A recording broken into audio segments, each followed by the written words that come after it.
Terry Williams' book, The Guide, offers practical advice to young adults to help them tackle life issues as diverse as sex, real estate agents and getting a job, but hopefully not all at the same time.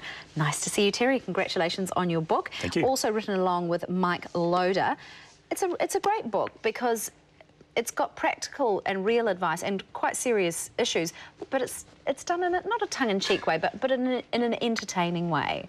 Is that what you aimed for? We're going for accessible, non-preachy. So basically all the stuff your mum and dad want to give you in form of advice, but you're never going to listen to your mum and dad. And it's been that way for 3,000 years. I'm sure Socrates was waxing lyrical about kids these days. They never listen to us, and they get a job, punk. And so all those things ranging in detail. But you don't have to listen to your parents. You can just listen to a couple of comedians instead.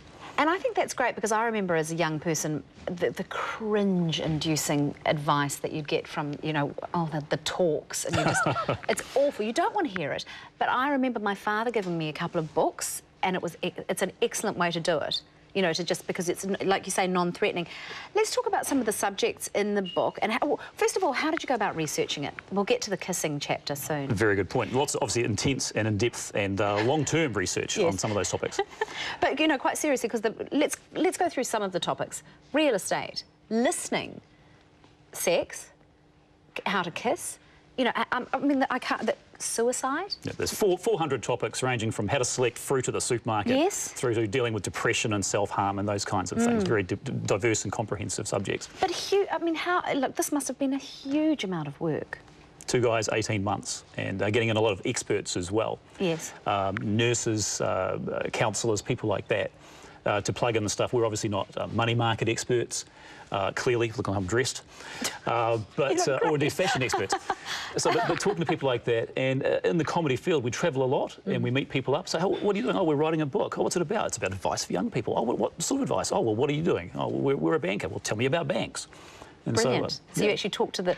OK, well, let's get to the kissing chapter because that's... You're chapping at the bit there. Yeah, I am. But that's also the way you're promoting it. Yes. That's sort of your hook, isn't it? That's the catchphrase. The guide, how to kiss, get a job, and other stuff you need to know. Yeah. So let's go. I'm just going to just go to this because I was fascinated. I was reading out some of it, it generally falls open to that chapter anyway. It does, doesn't it? I've got lipstick all over it too, bizarrely. But, it's several pages. Moisten your lips, move closer, touch them. Really good advice, and I like the not breathing in people's mouths. That really annoys me when I'm kissing.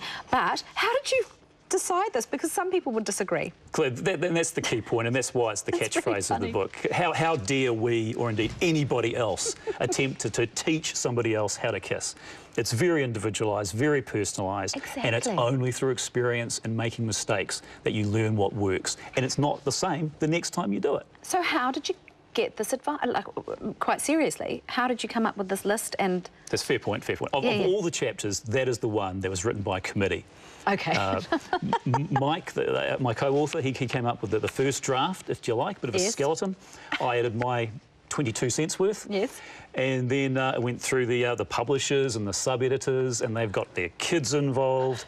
And I think a good 275 people, had to be an odd number, I don't know how that worked out, people were involved in this. And it's kind of the elephant that was designed by committee at the end of the day. But it's all practical stuff, and no one disagreed with anything that was in there. No, I actually think it's great. I did read that in detail, and I actually think it's really great, and I think a lot of men out there should read it. And, of course, teenagers as well. Well, 2 key words there, tongue and timing. Exactly, and I like the nose thing too. Oh yes. There's nothing worse than when you go in for a kiss and if it's no good, the whole thing's ruined. Yeah. Chipped teeth, dental bills these days. Honestly, in this economy, you can't do it. You can't do it. Now let's talk about the inspiration for the book though, because it was your own children. They're not teenagers yet. No, knocking on that door. So what was it that made you think? Were you worried about the talk you were going to have with them? Talks, or they'd have with me. I mean, they may know more than I do. That's the potential embarrassment. Well, the idea itself was initially Mike's, and his mission is to save the world and make it a better place. And mine's a little bit more practical in the sense that I've got 2 young kids, Isabel 10, Joshua's 12, and at some point we're going to have a sit down and have the talk, and not just about that, but also about saving money for that car rather than blowing it on the PS3, right? Or things like that. And so I was very much inspired by just the breadth of things that they're curious about and need to know. And I guess harken back to when I was that age, and all my friends are parents of a certain age, and all that awkwardness and the realisation just like Socrates 3,000 years ago, that kids, you know, they're not going to listen to you. And if they can take it in an accessible form, then that's great, that the advice will actually get through. Plus there's diagrams. So. What age do you think would be appropriate for this? Because you do tackle some pretty heavy subjects like depression and suicide. Stuff so what, like 15, do you think, or a bit older? No, probably 15 to 25 is the target readership initially. But a lot of the feedback that we're getting is that it's being bought by, you know, 35 to 45-year-olds reading it first. Yes. Not that they need advice, of course. No, they're reading it just for the funny stuff. Yeah. And then gifting it, because it's Christmas and graduation time, gifting it to the kids in their life, nephews, grandkids, because they need advice. You know, we don't need it, they need advice. All right, but they've secretly read it first. Yes, and they've absorbed the kissing chapter, and they're investing more wisely now. That's right, and hopefully haven't got lipstick all over like me, because I won't be able to give this to anyone. Well, look, thank you so much for coming on, Terry, and really, really a great book. Thank you. A great book and really good advice, and I think a perfect idea for Christmas gifts. So thanks so much for coming on. Good morning. No problem, thank you. And we have 5 copies of the guide to give away today. You just have to name the 2 authors of the guide, enter online, or send your answer to Good Morning Terry Williams giveaway, PO Box 31643, Lower Hutt 5040. See, you've already got half the answer there. And now, if you're fine for life skills but short of a spare $10,000 this Christmas, take a look at this. Do you find yourself walking aimlessly around the mall